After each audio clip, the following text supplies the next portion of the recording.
Hey, we are live. Welcome everybody to Beauty Business Reset, episode 41. Great to have everybody on tonight. We have the honor of having Bart Foreman on back with us tonight to speak to email marketing. Bart, welcome. Glad to have you back on, and the platform is all yours. Oh boy. Well, I'm going to share my screen in a minute. We're going to talk about email marketing. And email sort of gets a bad rap. Everybody thinks, oh, it's old-fashioned. It doesn't work. And I think we're going to see that it does. And we're going to talk about email marketing. We're going to talk about best practices, which I think is very important because you can screw it up. It's not hard to screw any of this stuff up digitally anymore. And we're also going to touch a little bit on the difference between email marketing at the very end and social media, because, you know, everything has its place and it's really important that we do that. So let me, without further ado, share my screen and go here, open Sesame, and then, come on, you go upstairs, hide. There we go, slideshow from the beginning. So I ended up calling this, and I got to move my little screen thing here so I can see it. I ended up calling this staying connected in the new COVID-19 economy. Staying connected is one of my favorite marketing phrases. Maybe I even invented, I don't know. But we have to think, and I'm not trying to say there's a new reality or anything like that, but there's going to be a lot of new changes in how we all do business, and we all know that. Beyond what the governors tell us is safe. Okay, we used to practice safe sex, now we practice safe health. So say hello to digital. That's sort of my theme for the night, and let's see what happens next. We've got a whole new world in terms of email marketing. Okay. Or is it a whole new world? Let's ask ourselves a question. Some things change, but the basics don't change. And I think that's so true in the beauty industry, and I think we have to be very careful how we look at it. And somebody gave me this line and I loved it. We have to adapt to survive. Think about that for a minute. Adapt to survive. It's more than just opening your doors, practicing social distancing, high-fiving your guest from 6 feet away, and all of those things.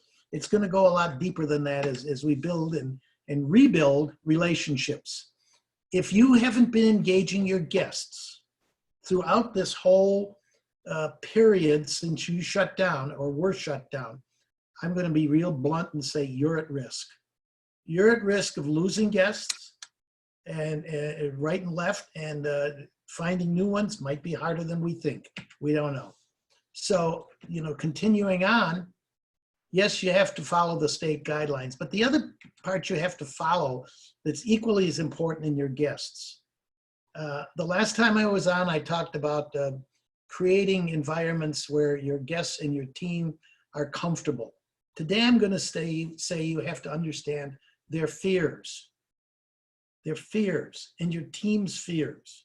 I mean, I've talked to enough salons in the past couple of weeks off and on to understand that, well, some of my team isn't going to come back right away. They don't want to come back. They're afraid, even with masks, even with the sanitation and all these other things, they're afraid.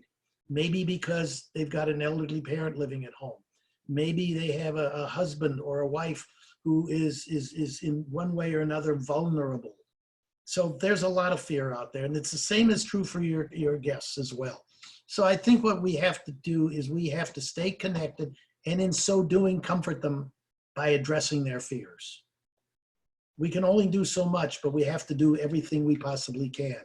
So I'm going to suggest to you, while you're so busy, you know, reorienting your workstations, calling people to get appointments and scheduling and everything else, you have to put marketing high on your priority list.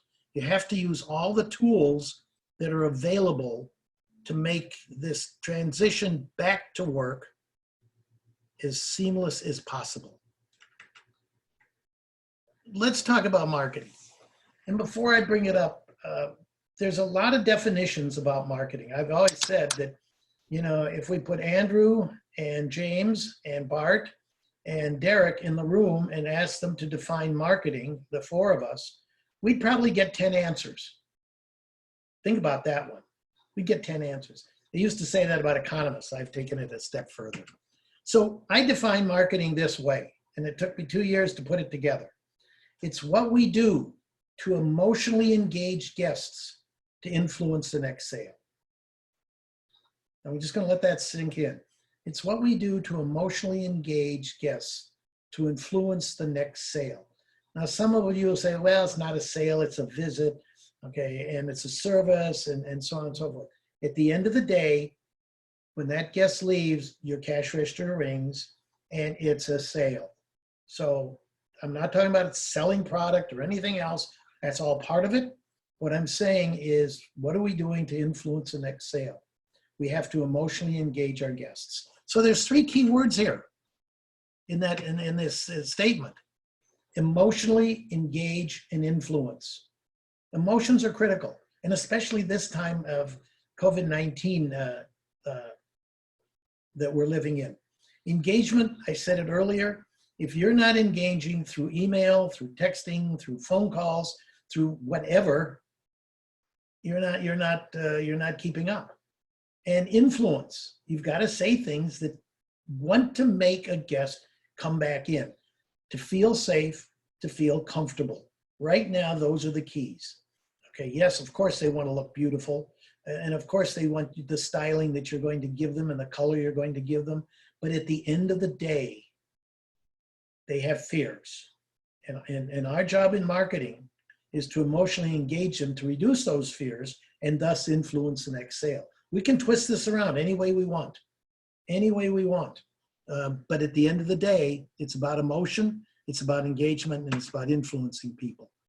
So Derek and Andrew asked me to talk about email marketing and best practices. Well, I hate to say this and break the news to everybody, but in terms of best practices, there really aren't any right now, and there never were. It's always been the Wild West. Okay, on Tuesday, you'll get an email from some expert saying Tuesdays at 4 o'clock are the best time to send your emails. And then you'll get one the next day that says Fridays are the best time at 1 o'clock to send your emails. You don't know. And whoever happens to have the pulpit at the moment is going to tell you what's the best practice. But what these best practices can and should be are building blocks for good email practices. So I want to look at those, okay? And I'm going to start with the very first one, and that's strategy. Hey, let's send an email. Not exactly a good strategy. Let's send in, and I'm not talking about automated emails and the things that Salon Ninja does. I'm not talking about that. I'm talking about a strategy that you have in place in terms of an email campaign that isn't for tomorrow. Hey, we got to get a message out and tell everybody about X. That's not a good strategy. And pretty soon you will just grind yourself into the ground doing it. So strategy is first. Sit down and put a plan together, and I'll probably say that again. Okay. So the building blocks are the following. Timing. Timing is everything. Okay. Subject lines. Okay, we could talk about 2 days about subject lines. And you know what? We still wouldn't get there, but we'll talk about it anyway. Content. Don't bore me. Graphics. You know what? You make people look good. Therefore, the graphics in your emails should look just as good. And it shouldn't be a bunch of, as you'll see in a minute, a bunch of stock art. Emails should be dynamic, and they should be personal as you can get. You know, through your point of sale system, you know what your guest services are, what they're doing, what they're not doing, and you need to address that in a personal way. Anybody who just sends blast emails to everybody is truly missing the boat. So get personal. When you have a guest in the chair, you're really personal. Anybody disagree with that? Derek, do you see any disagreements? Derek went to sleep. Okay, I'll keep going then. So I want to talk about some Bart, let me jump in there. Guys, if you agree with that statement, let's just type in a quick number 1 on your screen. And I think that's an important part. Oh, James Alba just blew it out of the water. But how many ones did he write? So let's talk about let's talk about best practice rules. And they're pretty simple. This isn't, I tell this to all my clients, this isn't brain surgery. Email should benefit your guests, not your business. I'm going to do a little side piece here. In marketing for a long, long time, I'm going back to 1990, maybe 1989, marketers used to talk about the lifetime value of a guest. What's the lifetime value of a guest? And I was in New York giving a speech to a group that I don't remember, but it had something to do with the direct marketing folks. And I said, I don't believe in the lifetime value of a customer concept. Little did I know, Ray Schultz was sitting in the back of the room from Northwestern University, and he just wrote the book on it. I said, it's not about the lifetime value of your guests that's important. And this applies to everyone listening. It's about the lifetime value of your salon to your guests that's important. So email should benefit your guests. That's a critical point, and we'll dig into that more. And again, don't make every email a sales pitch. Come in and get 20% off on product A or product B, and I'm trying to be polite and not say any brands, okay? And then again, another best practice is use a reliable email platform. And by that I mean, if you're going to do emails and not go through your point of sale system, or better yet through Salon Ninja, then either use Constant Contact, use MailChimp, one of those good, reliable platforms. And make sure, and I don't think I have this on here, but I'm going to say it again, say it anyway. Make sure you have a clean database. You get a whole bunch of emails coming from all kinds of places. You should probably on a monthly or at least quarterly basis send that email list out to a company. I use Bright Verify. They charge a penny an email, and they clean it up. They tell you the ones that are undeliverable. They tell you ones that are suspicious, and the ones that are invalid. And it's worth its weight in gold. And believe me, many, many years ago, I got blacklisted in the early days of email because I made a horrible decision to take a client at their word with this email list that they wanted to blast out to promote an event they were having. And I got blacklisted and I got shut down, and it took me 3 days to get back up.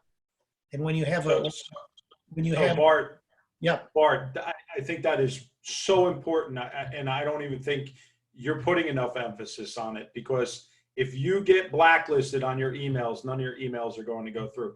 Now, Salon Ninja, and I'm not bragging, every email that comes into our system new gets scrubbed right away. And then that's the way I did it too. But if you are not, and you are using another platform, you should it's called email scrubbing. There are a ton of services you can Google, but go out there and scrub your list to make sure that the emails are valid. Because the more invalid emails you have when you send a group message out, the more the chances are that the servers that are receiving it are going to blacklist your emails. Okay, right. Which means they won't be deliverable. The people who say, hey, you never got my email. Well, there's a reason you never got the email, because maybe I sent to 10 people who had an invalid email address, right? So that creates a problem. So scrub your email lists. Couldn't agree more. Absolutely critical. I have a beauty client. And they gave me all their emails, and I knew that it was a little bit shaky as I looked through the list, and it was about, and I'm going to round it off, it was about 4,000 emails. I sent it to Brad Verify. Guess how many emails I ended up loading into Constant Contact? 3,500. 500 out of 4,000 failed. That would have been a disaster. So Derek's right. Absolutely. And I love the idea that he has with Salon Ninja. I did the same thing when I had my direct marketing agency. I was getting emails every day from, hundreds of salons, from Cosmoprof, from everybody. And every one of those went through Bright Verify that night before we sent an email out in the morning, welcoming them to the program. So those become very critical points, very critical points. So I didn't put a bullet on there, but that's important. The other part of best practice rules is make sure whatever you do that your emails are mobile friendly. At least half of the people, if not more, are looking at your emails on a mobile device. And let me tell you, If it's not mobile friendly, and the term we've always used in marketing is they have to be mobile first when you build it. Same with a website, same with just about everything. It's got to be mobile friendly, because if it isn't and somebody opens up your email and they can only read half of it and it's cut off, they're not going to read any of it. You're done. And then when they see you again, they may not bother to open. So it's not just a one-time effect. It can be long-term. Okay. So I want to go through the building blocks that I talked about earlier here in more detail. What's the right time of day to send it? What's the right day to send it? Well, as I said earlier, there are no real rules. And in COVID-19 rules, there are none. Everything's changed. Okay, is timing a big deal? We always made it a big deal. Today, I don't think it has to be a big deal, but it has to be around the timing that works best for you in terms of what message, we'll talk about that, you're going to deliver. So I don't want you to fret over these things about when should we send it. Okay, if you're gonna have an event, which we can't have anymore, but a promotion or something like that, you want to figure out, I want to give people 2-3 days notice about whatever I'm talking about, so that they can go online and register, so they can go online and buy, so they can make an appointment, whatever the situation is, back into the right time that will be best for your guest. Don't send something out and expect in an hour you're going to get everybody to come in. It doesn't work that way. Some people don't look at their emails every day like we do, but we're in the business world. A lot of people don't. So you've got to sort of factor those things in, and it depends on what you're trying to accomplish. And again, as I said, it's the message you want to deliver will determine your timing. The other thing I want to say in terms of timing is don't overdo them. Hair only grows so fast. You all know that. Okay, so if I'm sending an email every week, but I don't need, and I just had a hair service and I don't need to come back in for 45, I always said 45 days, basically 6 weeks for women, 4 weeks for men. Don't keep blasting me with emails, okay? You're just gonna basically upset me, and then I'm not gonna pay attention. You want people to pay attention to what you're communicating, and that's what I mean by staying connected. So don't overdo it. Let's talk about subject lines. Oh my God, we could spend forever. Because it is an ongoing dilemma. The reason you pay so much attention to subject lines is because it's what's going to get them to take the next step, which is to open your email. And to me, this is the most important building block, because if they don't open your email, you just wasted a whole lot of time and effort. Okay, you want to grab that reader's attention. You want to do it quickly. And understand, guests are multitaskers, okay? They're doing a lot of things. And there's a lot of what I call eyeball competition out there in this email marketing space. In fact, in all of marketing, there's a lot of eyeball competition. So use your subject line to capture the moment. It's okay to be a little humorous and a little witty. Okay, it's okay to have a FOMO concept, FOMO, fear of missing out, which leads to urgent, something happened last night. I'll give you a classic example, and I think Andrew knew what happened when this happened. I was struggling back in the old days when I had a lot of direct marketing programs going with salons about getting people to open an email when I was sending a reminder for a color service. Now, our system was set up in such a way that if I saw you had a color appointment, not a hair appointment, but a color appointment, I wouldn't bother you. All right, you've already taken the right step and you have a color appointment booked. If you don't show up, then I'm going to go after you, but that's another subject. But I wasn't getting any, traction, and we did it at 55 days. Okay, that's when we started our color campaign to get people to book another color appointment. And I was struggling mightily, and I was trying all kinds of things, and nothing was working. Fast forward, I'm having lunch with a very large salon owner that Andrew had as a client at the time down in central New Jersey. And we got on the subject of color, and she gave me a lecture about hair science. And one thing she said that stuck in my head was, your hair grows every night 1/4 of a millimeter, plus or minus teeny bit depending on age and gender and ethnicity, but basically a quarter of a millimeter a night. And she said, after 60 days, you've got an inch of root showing. It's time for a color service. I get on the plane to come back here to the tundra, and it just kept resonating with me. How do I do this? And by the time I got home, I had this moment of brilliance. And the next day I walked in and I said to my designer, I want you to design a new campaign for color reminders. And the subject line is going to be, it happened last night. And then when they open it, it's going to say your hair grew a quarter of an inch and it's been 60 days and you've got an inch worth of root showing. I didn't say it exactly that way, but close. Our email open rates went to over 60% overnight, and they stayed there. And I used that campaign until I sold the business, and I never had to change it because it worked, and I kept getting huge numbers. It happened last night. It's Art. What's just, that? Just one sec. 60%. And what were the normal open rates? Oh, 30 to 40. Which is high. Very high. But again, keep in mind, and this is a good point, Andrew, and it's really good for everyone listening. The people we're sending emails to are your guests. They know you. We like to hope they love you. Okay, but they're going to see, Salon Foreman, and they're probably going to open that email to see what's going on because it's their salon. You have a relationship with them. This isn't like a cold email. Okay, if I was sending emails out to everybody who, came to my website and didn't buy or didn't book an appointment or anything like that, I'd be ecstatic if I got 15 or 20% open rates. Okay, I mean, there's a difference between prospects and guests, a huge difference. But just because they're a guest, don't take them for granted. Remember, it's your lifetime value to that guest that's important, not the other way around. Thank you for that comment, Andrew. So let's talk about content. Bart, if I can, I got to jump in here. We just had a Facebook comment. Danielle, that is the exact one of the emails that we ran, which was 50 Shades of Gray. And but going back to Bart's subject, when that was popular, right?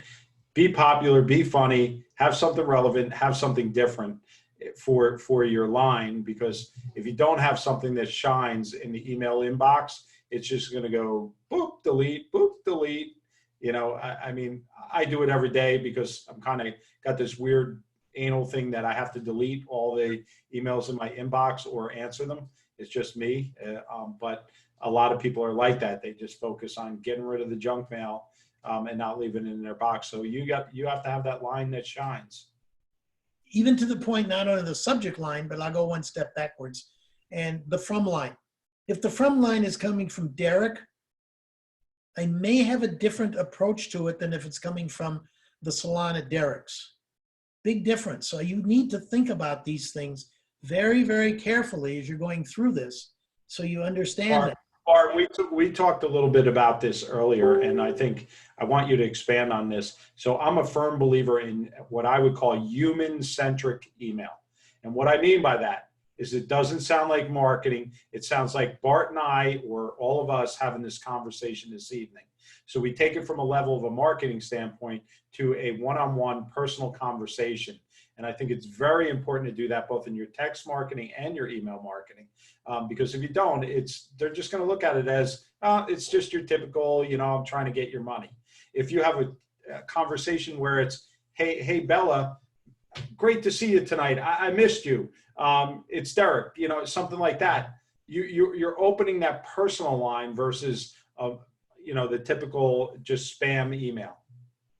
Oh my God. We could go on for this for the next 4 hours. And you're absolutely right. I'm going to hold that thought for a minute because I'm going to come to something in a minute and then I'll expand on it to that point. And Andrew's lived through all of this with me. He knows. So be relevant. Okay. It's the key to success. If you're not relevant to your guest, it's not about you. It's about your guest. As Andrew says, or as Derek says, you're going to lose out. They're going to walk away from reading your emails, and that's the last thing you want. Have a call to action. Why did you bother to send me this email if you don't want me to do something? Come in for another service, get a color service, buy a product, tell me you love me. Oh, I like that one. But the tell me you love me goes exactly to what Derek was saying. I do not believe, and I used to fight my copywriters. I used to fight my daughter, who was one of my copywriters and account managers. You know, she wanted to use this AP style all the time, you know, that they learned it in college and high school. And I said, I'm not an AP style kind of guy. I'm a human. And I write conversationally, okay? And I'll explain that in a minute when I get to another point here. Be specific. You know, don't be wishy-washy. You've got a message to tell. It better be relevant. It better have a call to action. So be specific. And then use content to connect with the guests one by one, which means avoid mass emails. Okay. Derek's system and a lot of other systems, you know, have a lot of different tags about who you are. I'm male, I'm female, I have long hair. Usually we don't know what their hairstyle is exactly, but I'm male, I'm female, I come in all the time, I don't come in all the time, whatever. And you can then start to build profiles that allow you to send messages based on who they are. Underline the word they, who they are, your guests. And that allows you to be relevant to that cluster of guests. I'm using the word cluster, okay. Make it shareable. I hope people pass on whatever kind of a good message you have, okay, that they forward it to some of their friends and say, look what this salon is doing. Wow. Isn't that a cool idea? So then, I'm not gonna spend a lot of time on graphics because I'm colorblind, okay? But forget the stock art, okay? It's about you. It's about what and how you want your salon to be perceived by your guests, the people who are receiving this email. And if it's a prospect email, it's even more important. It's absolutely important that you put quality graphics, and they should be about your salon. Even if you take a picture of the inside of your salon and put it out there, it makes people more comfortable. They're seeing something they know. This picture, and I put this picture up here for a reason because I've always liked it and I use it in a lot of places. This is the last picture I ever want to see a salon put out there because it's stock art. I got it off of Google. You can go do that. Doesn't cost you a penny. But is this representing your salon? Is this what your guests look like every time they walk out the door? Probably not. We'd like them to. Oh, I got a typo. Be warm. It says buy warm. Damn. Be warm. That's what Derek was saying. Be warm. Be warm in your tone and be as conversational as you can without necessarily being cute, but be conversational, be inviting. Everything you do in sending an email, sending a text, the ultimate goal is to invite them to come back for another service. Derek, ask people to raise their hands or type a 1.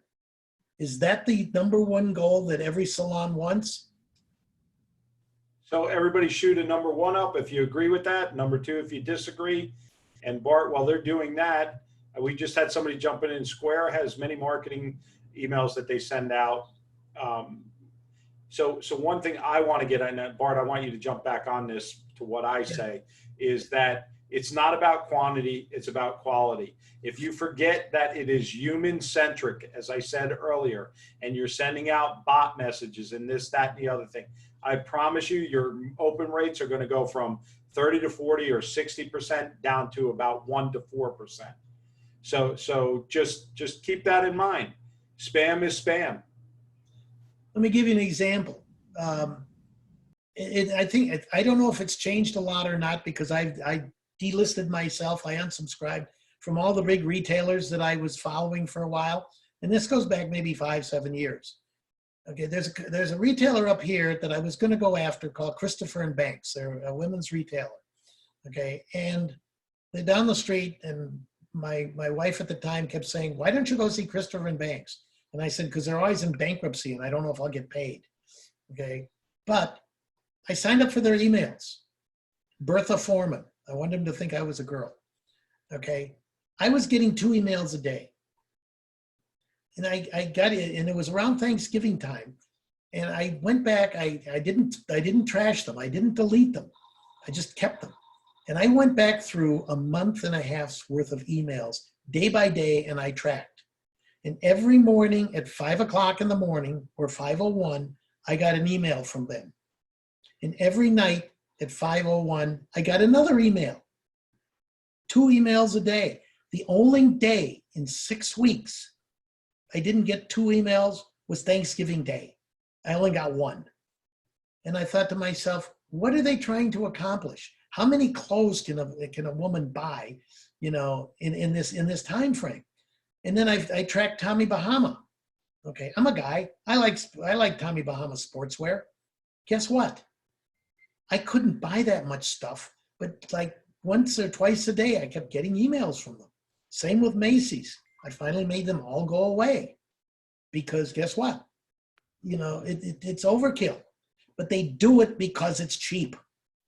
It's cheaper than putting an ad in the local newspaper or the New York Times or the Star Ledger or the Minneapolis Star Tribune. It's free. I used to send emails out. I never charged my clients for sending emails because I shouldn't tell you this. I was paying 1/100th of a cent per email sent through Amazon Web Services. And they never failed me once. 1/100th of a cent. You know how many emails I could send for a penny? I never charged my clients. They kept saying, why aren't you charging me for emails? I said, well, I'm a nice guy. The fact of the matter is, because I had a monthly retainer, I built it in and it was pure profit. So that was why I did that. So be warm, not buy warm, be warm, be inviting, and it's all about you and how you want to be perceived. That's what's really critical. And then again, don't go off the deep end. Tie together hair and fashion and create some value adds as you're going through this. But those things become very critical. Let's talk about dynamic. Okay, and notice I'm staring at you very, very, very intently here. Again, it's being relevant. I can't overemphasize that whole thing. Be concise. And once they love your catchy subject line that we talked about before, don't bore them. Be dynamic. That becomes really critical in terms of how we're doing. Engage with them. I like to say, make them want to beg for more. I want more of your emails because they're cool. I want more of your emails because they're relevant. Okay. You reminded me I need to come in for a service. You told me about a new stylist who joined your team. Okay, and we'll talk more about that in a minute. And above all, Bart, Yo. I want to jump in for a second because I had a conversation earlier. I don't know if they're in there here right now, but it was actually with Andrew's coaching client down in Texas. And they asked me, should I be sending these COVID consent forms for every appointment that they take? And the answer that we came up with was yes. And here's 2 reasons why. If somebody's filling out these forms on a regular basis on email, what are we doing?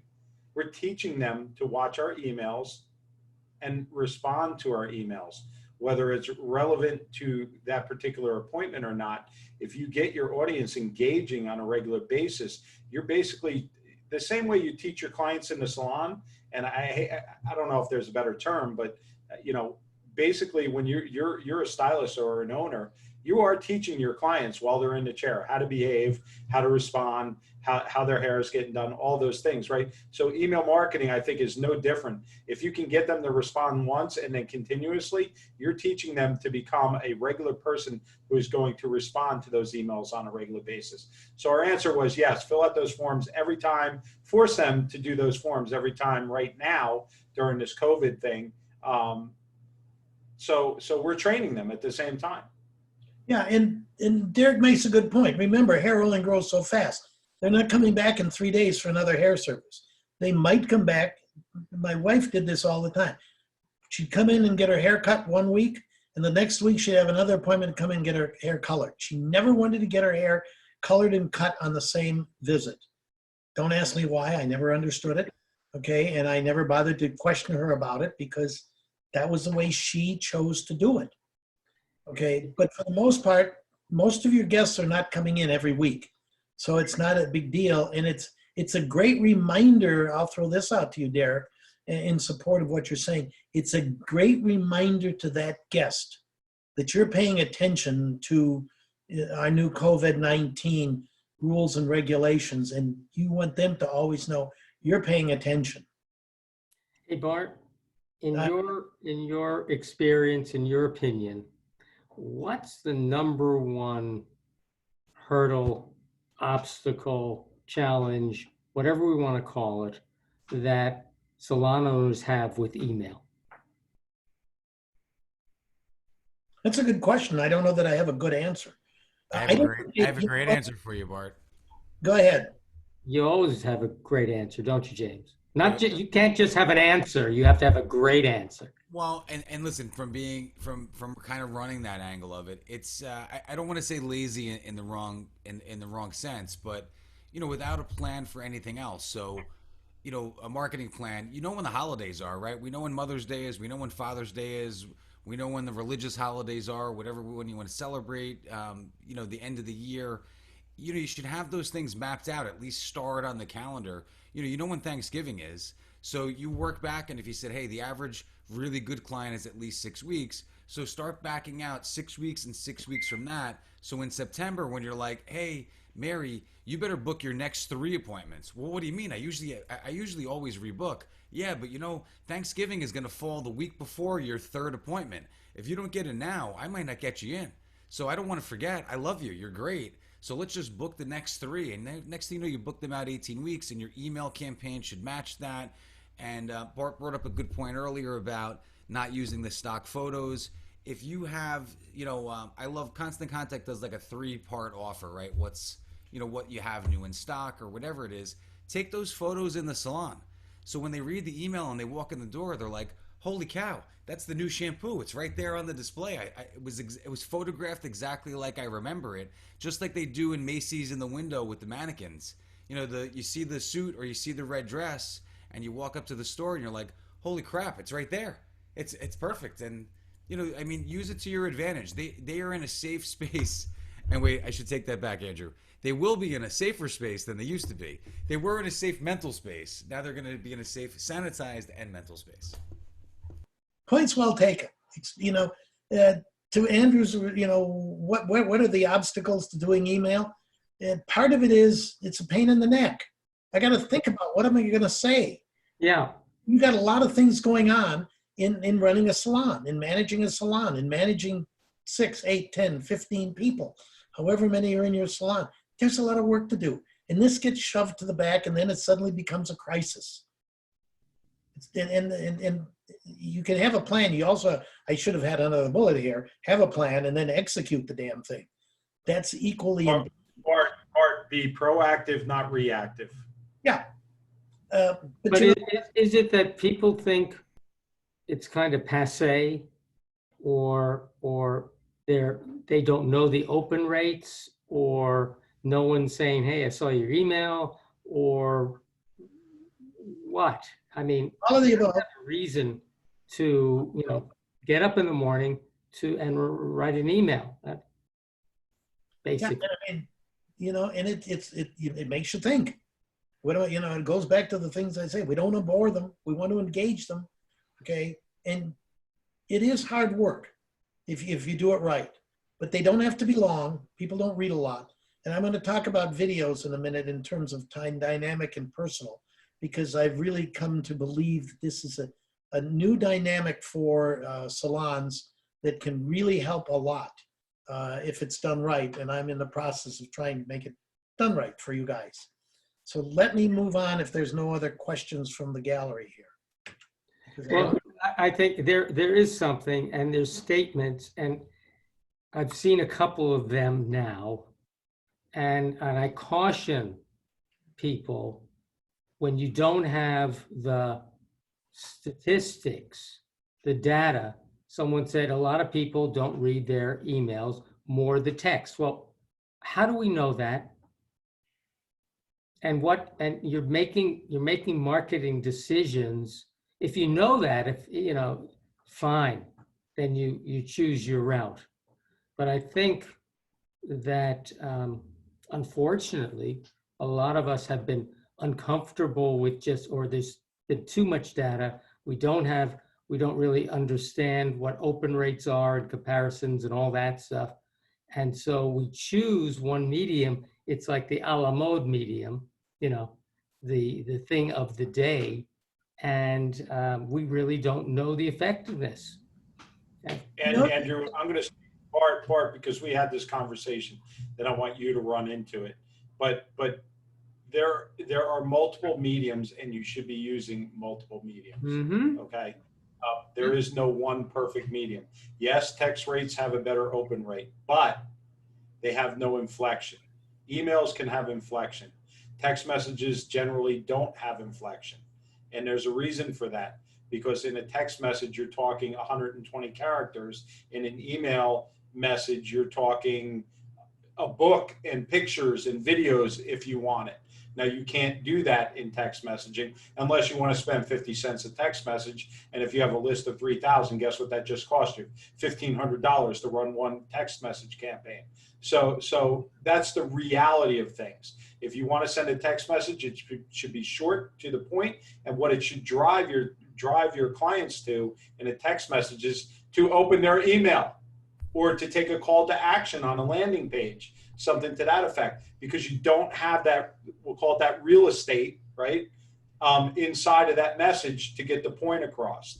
The point comes across in an email because emails can be very creative.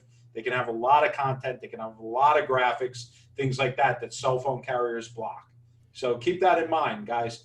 There's no perfect direct message. Yeah, but you should have a conversation of them, a combination of them. And as a matter of fact, James is using voicemail messaging also. Well, Bart and I talked about this earlier, right? So hitting people with all these messages at different time frames and being human centric, having a true conversation. That's the way to do it, guys. If you're generic in an email, if you're generic in a text, and there's no warmth, there's no inflection, you're dead in the water. I promise you.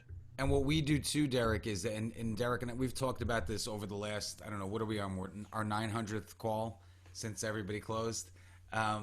We use, and listen, there's a lot of software. Ninja's really easy to use. Demos are easy. We use a 3-step method. So we do a voicemail drop, we do the text, and we do the email. So the email, I have more data on my clients in email. So I can say, Dear Mary, I can say your appointment. I can pull all that data from my software. Where the voicemail, it's like, hey, it's us. Obviously, you know what's going on. Check your text, check your voicemail. And then the text is like, hey, by the way, just want to make sure this is the correct cell phone number because we're sending you really important information. And what started to happen over the last 11 weeks is the data started to scrub itself with our own clients that we're communicating with. And you had clients call back and say, man, I'm glad that you emailed and texted me because I didn't realize I changed my cell phone number a year ago. And, I always get the emails and confirm my appointments, and I never bothered to update you guys. So, you kind of re-scrub your data, and then you get instant. What happens, listen, we've had a lot of construction on the road where our salon is over the last 2 years. They built a big apartment complex and things. So I'd walk in the morning, and PSE&G has the entire road blocked.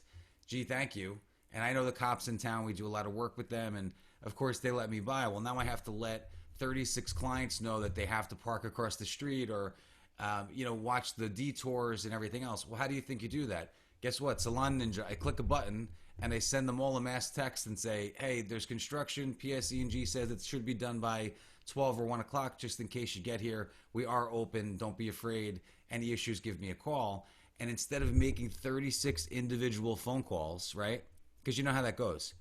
Oh, my God, they're doing more construction. Oh, that. Each one winds up being a 7-minute phone call. I do it all in seconds. Matter of fact, what do you think, Derek? 5 seconds?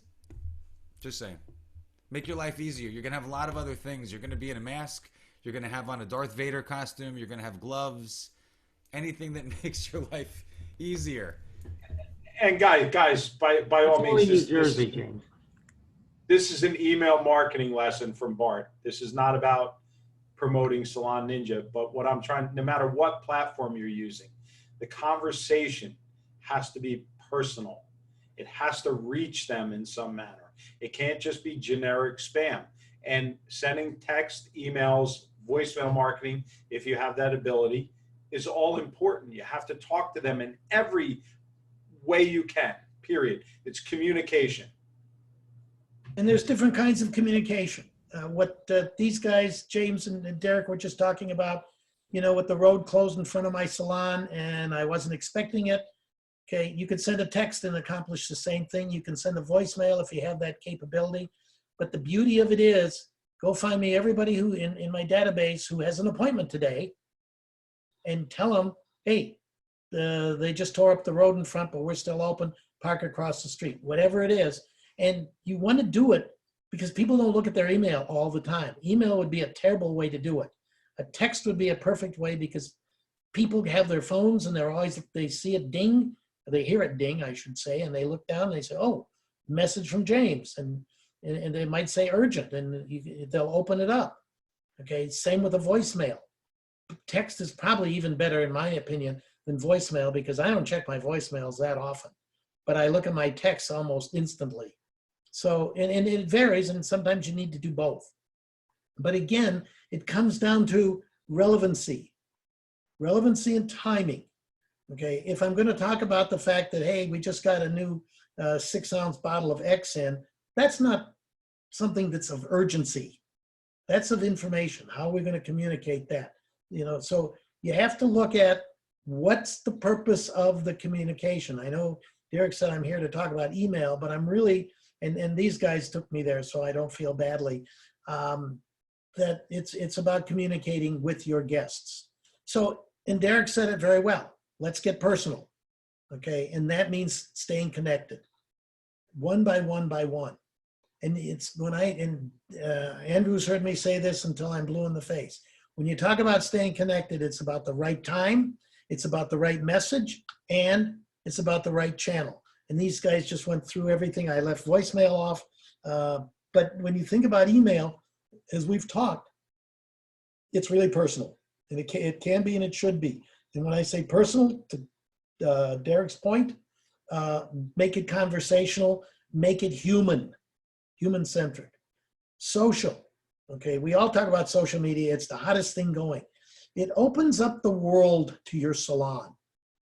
And we'll see a quote in here in a few minutes that I took when I was trying to compare email to social media.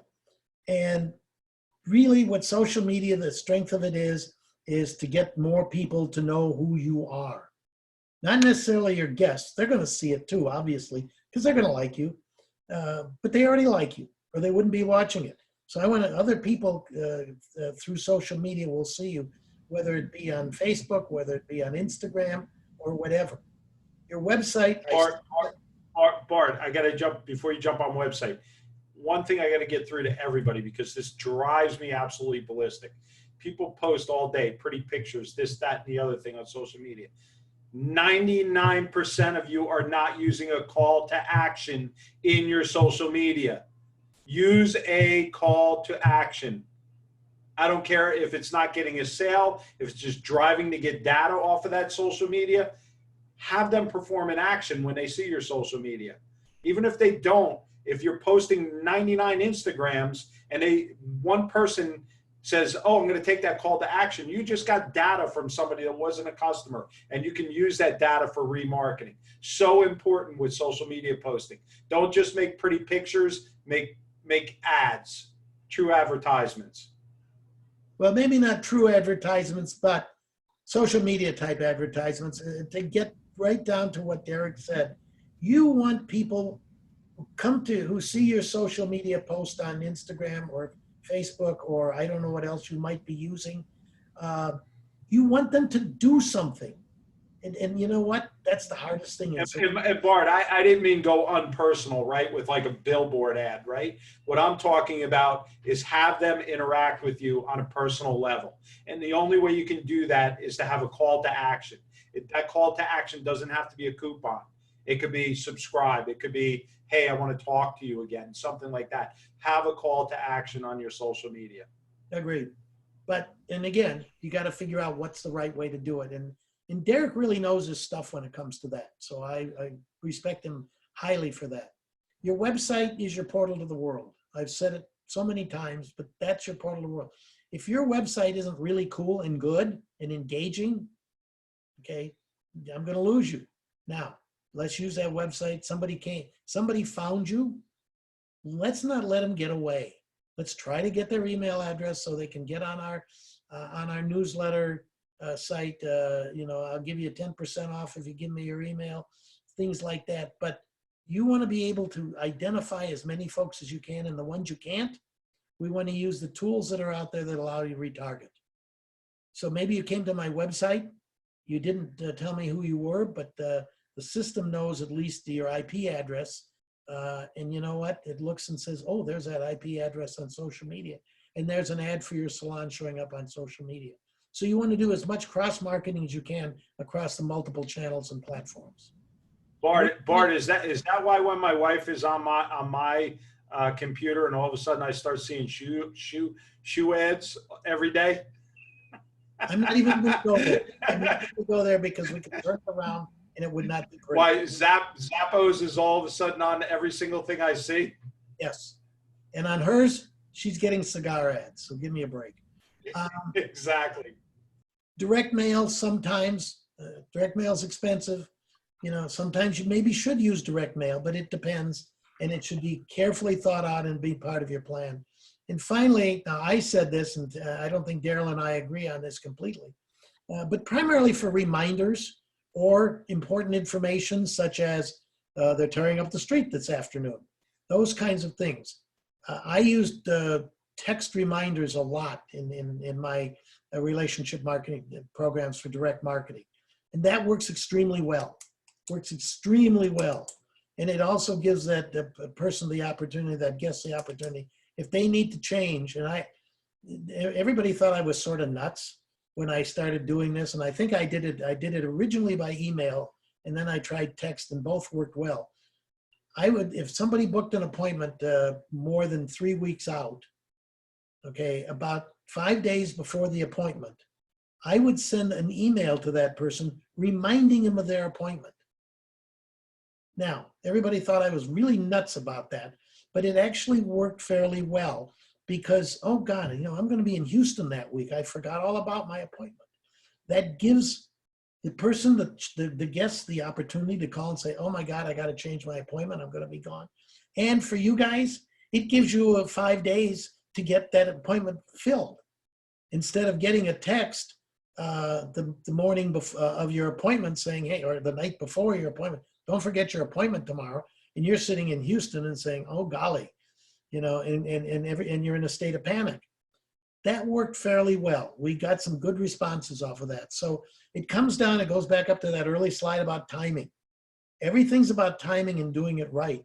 And having a plan that says, if somebody's got an appointment on the books and they booked it more than, and I think I use 3 weeks out, I'm doing that from memory. A lot can happen in 3 weeks. Maybe not so much now they're all sitting at home waiting to go to an appointment. But for the most part, we're all real busy and we tend to forget these things. And, and my plans change, but I don't remember. Dennis should do more of that too, I've decided. Okay. Hey, Bart, stepping back before you get into the next slide, I just want to jump into the importance of snail mail, as we call it. Okay. So generic snail mail has been crushed. But what I can tell you is I used to use a company, and I don't think they're in business right now, but there are a couple new ones that do this. For all new guests, you can send out, just upload your new guest list once a month to the systems, and they will do a handwritten, we'll call it like a bridal looking invitation that goes to the person, says thank you for your visit, that kind of thing, with your own handwritten signature. It used to be bond.co, but Bond, I believe, just went out of business. But there are a couple other ones out there that do it now.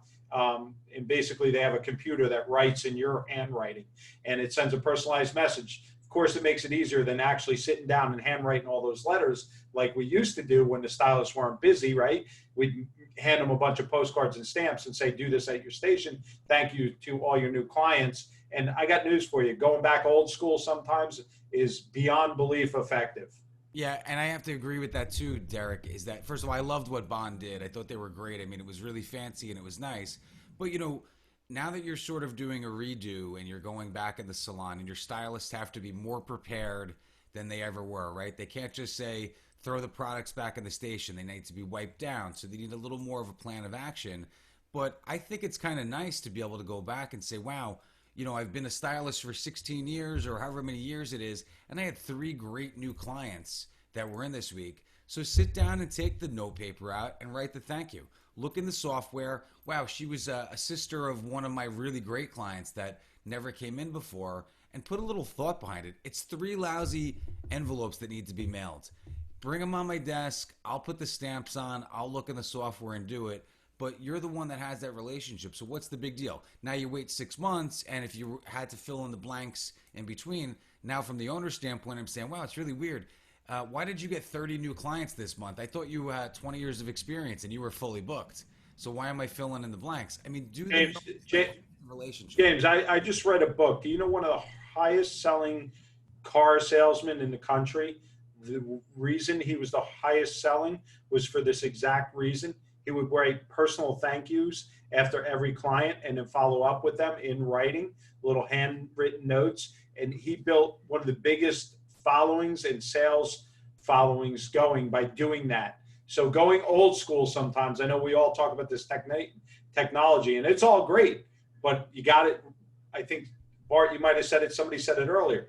You got to hit them with like the trifecta, right? It's got to be omnipresent. It's got to be everything. Well, and Bart said too, it's got to be something that there's got to be thoughtfulness behind it.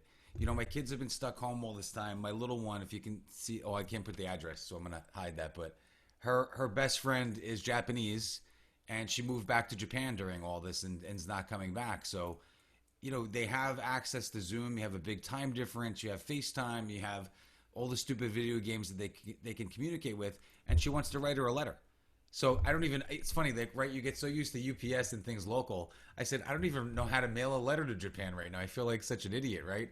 But you look at the thoughtfulness behind that from the mouths of babes. Because you get to touch it, you get to feel it. It's a personal connection, right? It's a little bit different. It's like somebody that likes to read books and hold a book and smell a book. I know that's a little weird versus seeing it on the internet, right? I personally like books still when I can get them, right? So it's kind of that weird thing, but it's what Bart said earlier. It's the personal connection. It's the warmth. It's the human-centric stuff. Okay, I'm going to mute those guys or we'll never get out of here. Personal. Let's just keep on this topic for a moment that Derek and James are trying to beat into the ground, but it's so important. Technology is your friend, but not all friends are equal. So you've got to pick the kinds of technology, from point of sale systems to Salon Ninja to other systems that are going to work for you in what your needs are. And I think that's very important. So Derek, I want you to have people give me a 1. How many of you have a point of sale system that can capture email addresses? Hit the ones. Or is guys, hit a 1 if your POS is capturing email addresses, and or if your front desk is actually doing their job and getting those email addresses. Hit a 1. If you're not, then hit a number 2. I want to see those. So while you're doing that, I'm going to go on. So how do you use those email addresses to get personal? I looked at the Salon Ninja platform today, and it is so exciting, but here's what I did back in the day. Okay, now think about this with me. A new guest comes in. She makes an appointment. I'm not talking about walk-in necessarily, but she makes an appointment. I don't care how she found you, whether it came from the internet, whether it came from Facebook. To me, at this point, it doesn't matter. I have a warm body in the door, and it's a first-time visitor. Tomorrow morning, as I came up with the concept of everyday marketing, because something's happening in your salon every day, tomorrow morning, I want that POS system, or I want Salon Ninja that's reading the POS system to send you a welcome letter, a welcome email, excuse me. Thanks for coming in. We really appreciate that you're giving us a try. I remember that line because I created it. We're glad you came in and gave us a try. Underline the word try. as far as I'm concerned, that new guest is not a new guest. She's basically still a prospect. Okay, and two things are going to happen with that guest. One, she's never coming back again, or two, she's coming back. And we're going to do everything we can, okay, during that 45-day period without overkill, but I might have a couple of extra emails going out to her saying, hey, have you seen our newsletter for this month? And there's an attachment to a newsletter. Okay, but I don't want her to lose the connection between the salon and her. She comes in a second time. Oh, we're glad you came back. Notice my wording. This is not AP style. This is not Chicago style. We're so glad you came back and gave us another try. We hope we met all your expectations. I'd like you to take this 3-question survey and tell us how we did. And if we didn't do good, please tell us so we do better next time. The third time she comes in, we basically still treat her as a new guest, even though she's been there 3 times. The wording was different. I don't remember how we did it, but it was good. And then afterwards, it was when she came back again, it was so good to see you again. And I had about 5 or 6 different messages on it's so good to see you again. And I rotated them. Even though they probably didn't remember what I said 6 weeks ago, I never trusted it. So it was a rotating system of messages. And after 36 weeks, I can go back to the one I had before and they won't remember. But then if they don't come in 45 days, we miss you. They don't come in 60 days. We really miss you. They don't come in 75 days. Here's $10. Get your butt in here. Those kinds of, and each one was a different kind of message. Okay, and it worked extremely well. And then I talked about the color reminders. You need color, that's at 55 days. Okay, something happened last night, you need color. And then if they went out another 10 days, you're overdue for a color service. And then I had one more where we offered a discount. I didn't offer discounts up front. I didn't offer discounts. I just kept saying why it's important and why our color is better than everybody else's. Okay, so again, it was a process. It was complicated, but yet it was so simple once it was set up. And I used the same wording for almost every salon. I dropped their name in, logo, all that. But the basic message for guests was basically the same. Whether I'm in Miami Beach or Midtown Manhattan, I might tweak it a little bit, but not very much. Okay, to keep it as personal as we can. So that leads me when Bart, before you jump on the next one, a lot of answers to your original question with 1s and 2s, and it was actually a 50% split between people that actually were collecting the data and people that weren't, whether it's their POS or their front desk not actually getting the emails. Can you speak to that quickly? Yeah, I feel sorry for the 50%. And now, who said earlier I'm too direct sometimes? Wow, Bart. Well, I really feel sorry for you. I feel sorry for them because they're missing the boat. The easiest thing is, and believe me, it's not the guests that don't want to give you the email address. There's a few. Why should I give you your email address? Have an answer for them because you're going to get our newsletter. You're going to get a reminder that we don't want you to miss a service. We don't want your hair roots to overshow. Whatever you want to say. How about our system doesn't allow us to put you in it without an email address? Well, you know what? You know how front desk get around that? Okay, Marriott. No, Bart. So I did this actually. And if they are persistent with that, they push against the client a little bit. Most clients will give in. The ones that don't, you put in a generic email, and then they wouldn't give that information. Well, right? just tell them, one listen, of those. Derek, have my email. That's great. That's great. I have experience, and Bart knows this. We had a major place, and we had a major program going, and there was a booking room, and what we did was we taught people how to do it. We monitored what they were doing. We let them know their numbers every week. Let the manager know, and she communicated it. And we got those email rates up, despite all the protests as to why not, And I actually remember. I remember that email, that whole program, Andrew, and I remember how much the gathering the emails went up because of Bart's stuff, because that was one of the criteria yeah, for the front desk to get those emails. And as Bart said earlier, if you're not getting them, Bart said it simply, I feel sorry for you, because data is the most important thing you can freaking gather. Well, you know what's even more important than data? The email address. Okay. Data just points you Isn't in that data? data just points you in a direction. So, you know, you were talking about, James was talking about the voicemail marketing. There's another new, it's not new, it's old technology, but it's getting modernized as we speak, and that's video marketing. And this is one of the hottest things going right now. Everybody knows that the number one site on the internet is Google. Most heavily trafficked site on the internet is Google. Anybody know what the second highest traffic site is? Derek? Oh, YouTube.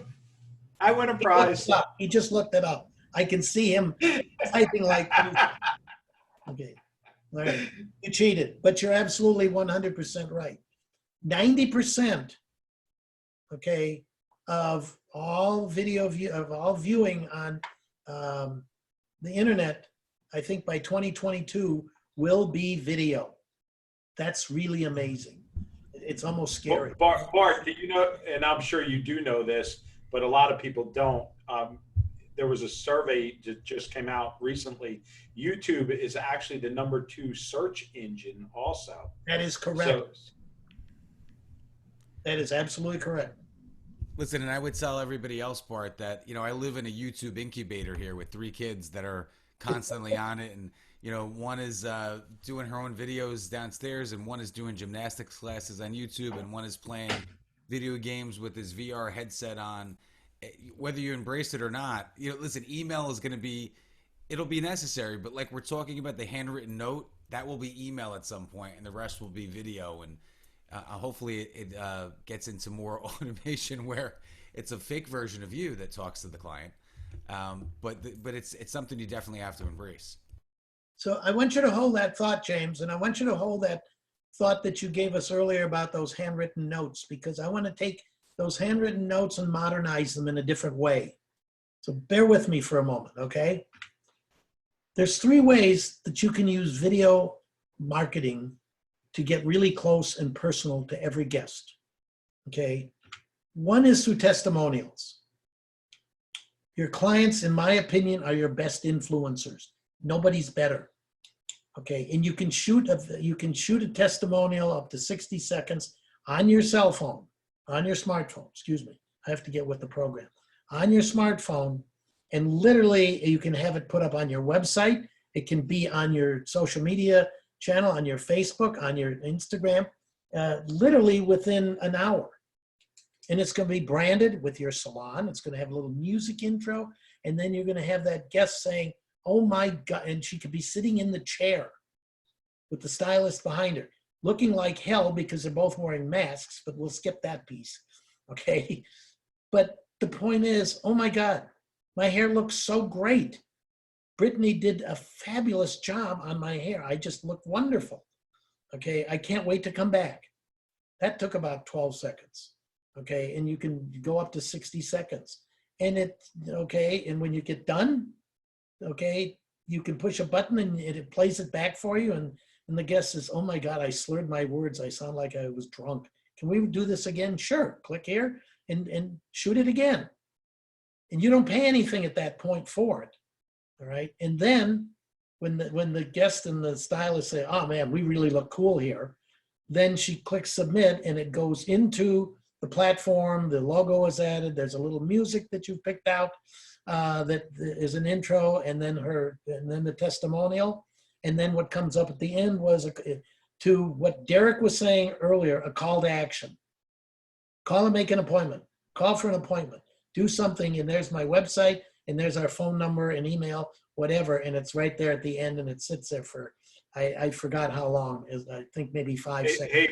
Hey, Bart, quick pro tip for for everybody that wants to pay and not go through the time, you can jump on Fiverr, Fiverr, and you can get video testimonials from professional spokespeople who actually look like your clients promoting your salon or with great hair, and usually about 30 to 50 bucks. Just a quick cheat if you don't have the time to do clients and or you don't have the guts to do it. Now me, I'm doing it for free with my own clients, right? Because that's the best advertisement, but it is a quick way of doing it. Right. But see, when your client does it, I'll push back on Fiverr a little, and they're good, don't get me wrong. But when your client does it, it's for real. And that client's going to go out and tell 3 or 4 people. Be sure and check out, I did this testimonial for Derek's Salon. Be sure and check it out on their Facebook page or go to their website and see it. Suddenly, you've got a referral program going on and it wasn't even planned. They're your best influencers. The second piece is what I call branded videos. Okay, where and I'm going to say, I'm going to use James as an example. He just hired a new stylist, and he shoots a video talking about his new stylist and introduces her to the world. It goes on the website, can go on the Facebook page, whatever. Maybe you've got a new brand. Maybe you're introducing a new service. Rather than sending an email and say, hey, we got this new service, or hey, we want to welcome Andrew to our team. Maybe we don't, but we'll give it a thought. And go down that road. But now you're doing it. And again, it's as personal as it gets. The salon, you, James, the salon owner, you're telling the world, hey, we want to welcome Andrew to our team, and you give him a short bio. And maybe Andrew steps in and says, I'm so happy to be here. This is really a rocking group. You've made it personal because it's, I'm going back to Derek.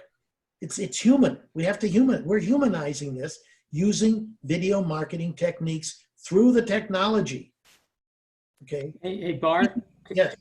Can these videos could I send out an email, and when someone opens up the email, there's the video? Did I pay you to say that? No. So Bart, to what you said, aside from that, I've got a couple clients that do that exact. They do product things all the time. They do quick videos. So one of the things when I coach, and this was hard for me in the beginning, Andrew and I spoke to this. The first time you have to get on camera yourself, it's really weird because you're not speaking to a person, you're speaking to a camera, right? But once you get used to it and you get over that whatever it is of doing Facebook Lives and these videos and getting videos out to people, doing product promotions, things like this, they see your face, they see you, the owner. My God, I got to be honest with you, it's the best piece of advertising you could ever do. Okay, following that up, and to Andrew's point, email videos. You can literally produce an email that goes right into, I'm sorry, I said that wrong. You can literally produce a video that goes into an email. So where you guys were talking about writing those little notes, okay, I would rather promote the idea that Brittany, who's writing the notes, sends a personal email, a personal email with a video saying, James, it was really great that you came in. I hope you really liked what I did, whatever you want to say. And it's a 15, 20-second video. He sees her again. Reinforcement. She's a real person. And she's not necessarily standing behind the chair. Maybe she's sitting in it. Who knows? Maybe she's standing out in the parking lot. It doesn't matter. Hey, James, I'm so glad you came in. I was so glad that I could help you. And I hope you had a great experience. By the way, if you didn't call the salon and tell them because we're going to make it right. And I mean, these can be canned scripts that can be produced, so it helps them along. And once they start, imagine what you're saying, right? And I have seen a couple marketers done this. I haven't seen a salon owner do it yet, and I'm challenging everybody to do it. Yeah. If you could sit there once a month, and let's say you had 100 new clients, do a quick 5 to 10 minute, hello, I'm the owner, glad to meet you. Thank you so much. Put it in an email and imagine the salon that does that, because I know how effective it is from a marketing standpoint, from marketers selling to other marketers doing that. But as a salon owner, just what you said, oh my God, you put a video email together, holy crap. And you holy crap. Get your subject line right. I would encourage that salon owner. Learn that, and it'll be fantastic. It becomes rote. But to Derek's point of, set it and forget it kind of thing and just do one saying, hey, I'm Mary Jo, I'm the owner. So glad to have you come in. That to me sounds extremely canned. And I'm going back to that really personal part where, James he knows the name of he knows that Mary came in. He knows that he was certain. Bart, I'm not saying canned. I'm actually saying speak to the person. Take the time one day a month to all those new clients and do a personalized message. It could be 10 to 15 seconds to them, because that's I got an email from a 17-year-old kid marketing to me, which I cracked up about, but it was brilliant. He said, hey, I'm so-and-so, and I can do this for your website, right? And he said, hey, Derek, I'm glad to introduce myself, that kind of thing. But imagine if you're doing that to your new clients. I think that personalized message through video is just crazy good. Yeah, and I mean, and it's dirt cheap. It will be dirt cheap when we get done. And I'm still putting packages together and doing that.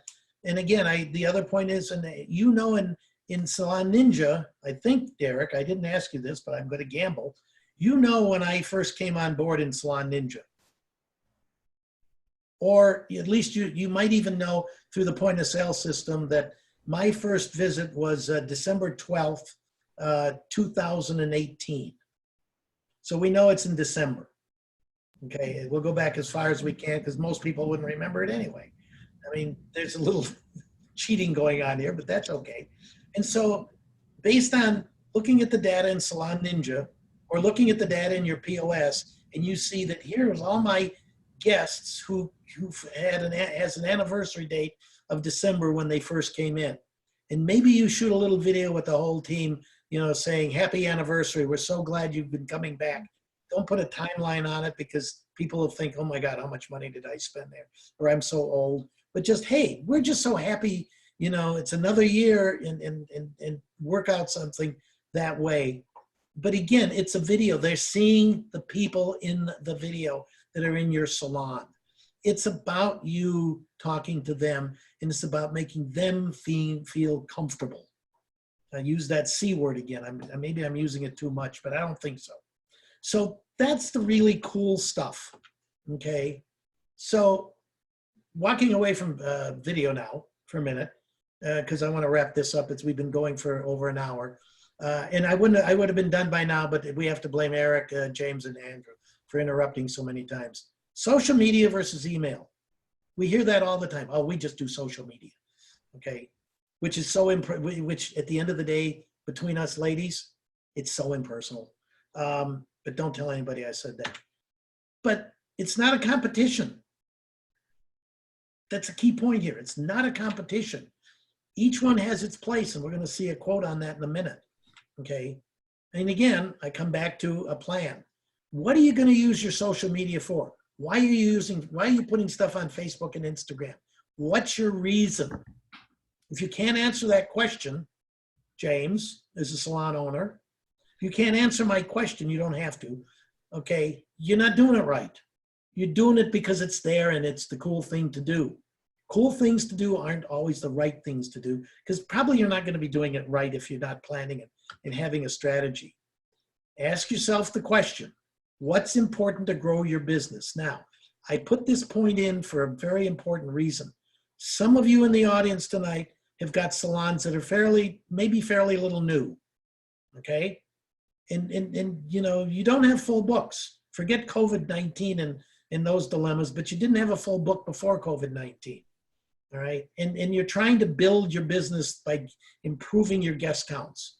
Social media is great for that because with email, I can't really reach out to people unless I buy lists, which tends to be a waste of time, okay? So social media is a good way to try to get your face in front of people, okay? That's important. You may have a very good existing salon and you've got a lot of clients and life is good. You'd like them to spend more. And of course, you always want to get new clients because there's always attrition and churn.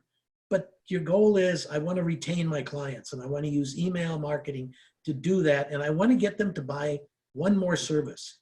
Think about this. If 20% of your guests for the rest of the year after you open have one more service that they hadn't had before, do the math on the revenue. Andrew will do that for you all day long. He loves those numbers. So you start thinking about it, and suddenly you're going to get a good return on your investment for this. So when I talk about marketing dynamics and social media, I hope you can read this. Social media versus email. This is a quote, I forgot, you'll see what the organization was in a minute. I covered it up by mistake. It's emails a more effective sales and communication channel than social networking sites. Even if you're active in managing your Facebook page or Twitter, the potential return is much lower than using opt-in email lists. Just what Derek and James were saying.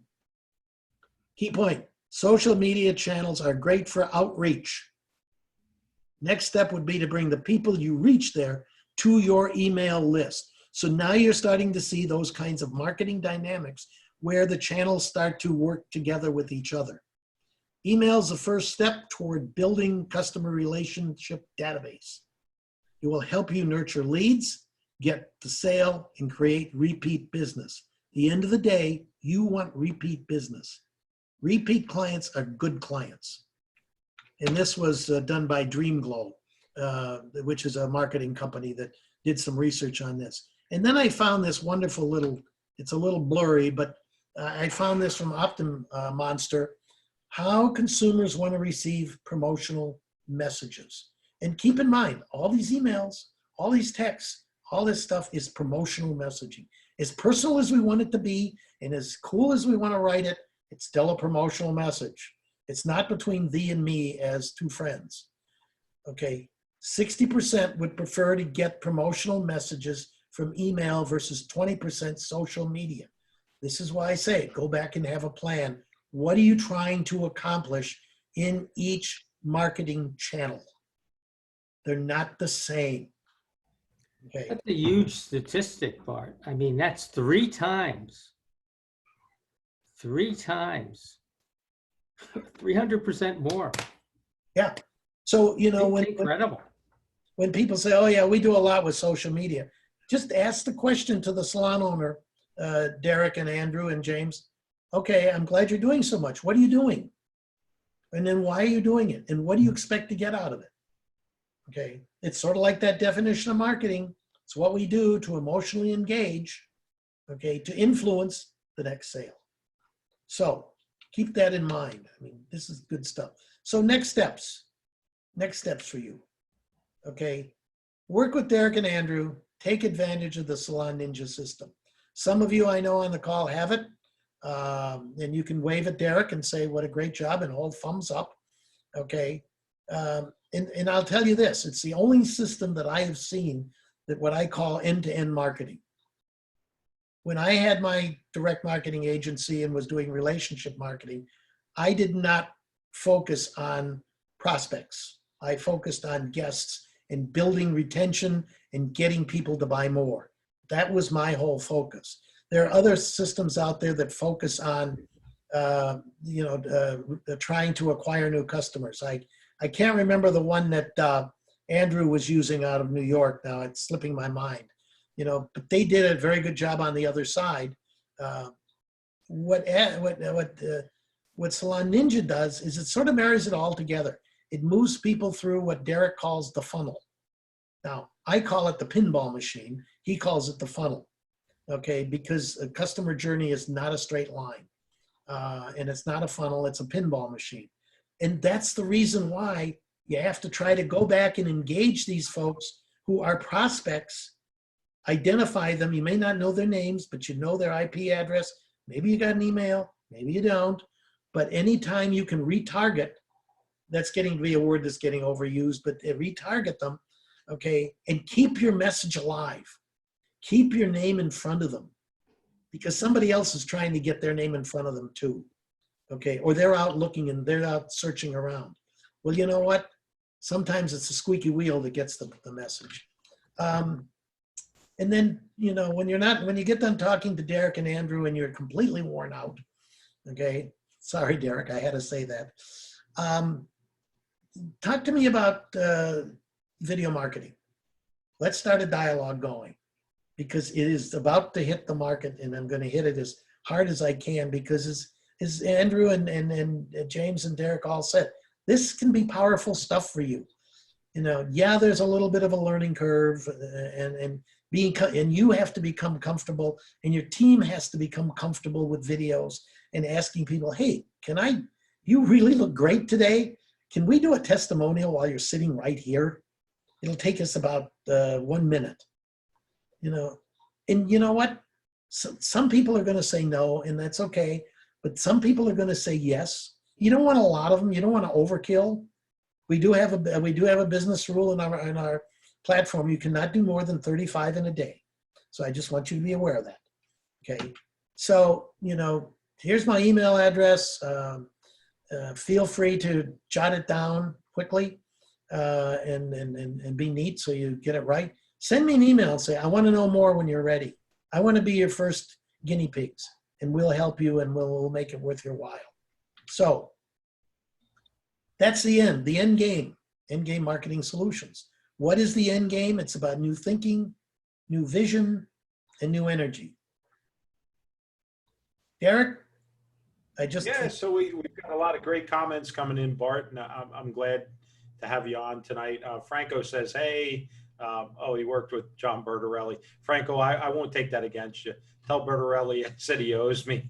And anyway, Jackie Daughtry said thank you for having you on tonight. Very valuable stuff. James, you got comments coming in? Lots of love for, a lot of agreement, Bart, in terms of what you were talking about and the structure and kind of setting it up. I think that you had a good point a while back in saying it's the implementation that is really the issue, right? You can want to send emails in certain frequency and things, but if you're not going to put it into effect, it's not going to do any good. And it doesn't matter if it's stock photos or beautiful photos or actual clients or whatever. It's a matter of just putting it to the test. That's right. It's action. And it's having the clarity and then taking the action. Clarity begets action. Yeah, I think everybody has to sit down in their own little living rooms, since we're all digitally spaced apart, and ask yourself the question, what do I want to be when I grow up? Right now, you're just trying to get through the start. For those of you that are in a state where things are starting to open up, and I think, is New Jersey still shut down for a long time? I don't know. Forever. Forever? It seems like it. 2022 is the estimated opening of New Jersey. Please. No, that's when you're getting unemployment. Andrew, we just lost 15 people. But the point is, while you're closed down, start planning. You can, if you got a database out there of people and you can start sending email. If you're not talking to them, like I said in my early slide, you're missing the boat. You're at risk. Okay, if you get a video system set up, start talking to them by video. Let them see your smiling face other than a Zoom call. Hey, Bart, I love that, because one thing I want everybody to remember on here, because Andrew and I had this conversation.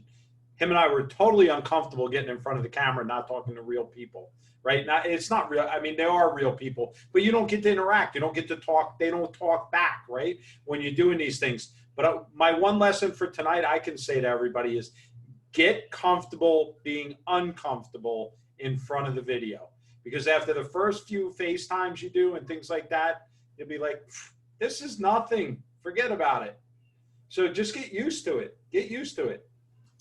Yeah, agreed. Derek, I just want to remind everyone, Monday, we're not here. It's Memorial Day, and we're respecting that. Derek being a Marine, he would never allow us to open on Memorial Day. But Tuesday, we have a special coming up, and it's going to be a great one, because we're dedicated to the front desk, and there's going to be 4 of us: Steve Gomez, Nikki, Derek, and me. We're doing a whole presentation on things that you can do to amp up your front desk, especially in this time. So, Andrew, yeah, is one of those points on your front desk going to be getting emails from everybody? We'll make it now. We'll script it in. Yeah. You see what I'm saying to the rest of the world here? Yeah. Okay. This is important.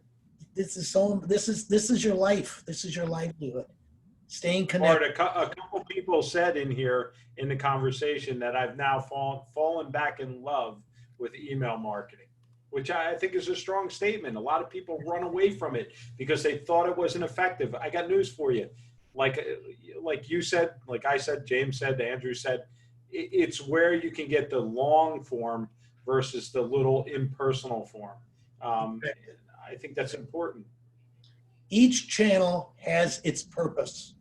I think everybody listening on this call has to understand each channel has its purpose.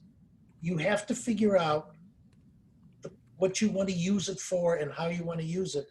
And again, feel free to call me and I'll be happy to talk to you about it. And I don't charge for those phone calls by any means. There's no money involved. But if you want to have an extra dialogue about it, give me a call, and say, I was going to use texting for this. Does it make sense? And I think these guys all know, and maybe you figured it out listening. I don't try to pull too many punches. Okay. And I've been doing that. I've been doing direct marketing. Oh, do I have to tell? I started my direct marketing career after my packaged goods career in 1989.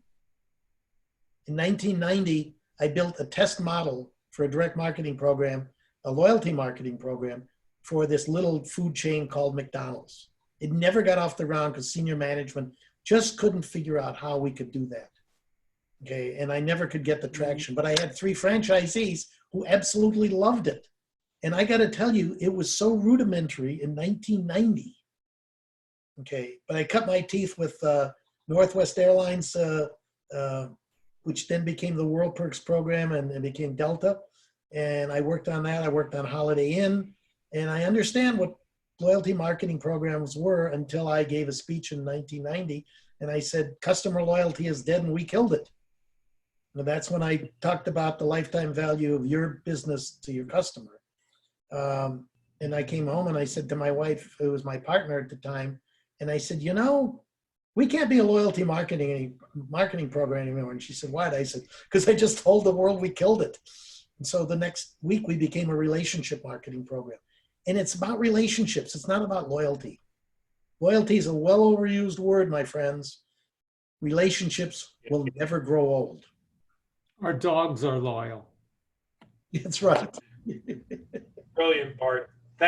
Thanks everybody for showing up tonight. Bart, thank you for your time and your effort and your contribution. And it's overwhelming. So thank you, Bart. Thanks everybody. Thanks for all the members that showed up tonight. Again, Tuesday night, we will be back on with our front desk class. It's going to be awesome. You're not going to want to miss it. So everybody enjoy their weekend and hold up a glass and toast all those we've lost fighting for whatever country you're in. And have a great weekend, everybody. Good night, everybody. Good night, Bart. Thanks so much. Good night, everyone. Thank you. Good night, Andrew. Good night, Derek. See you. Good night, guys. Or I have to learn how to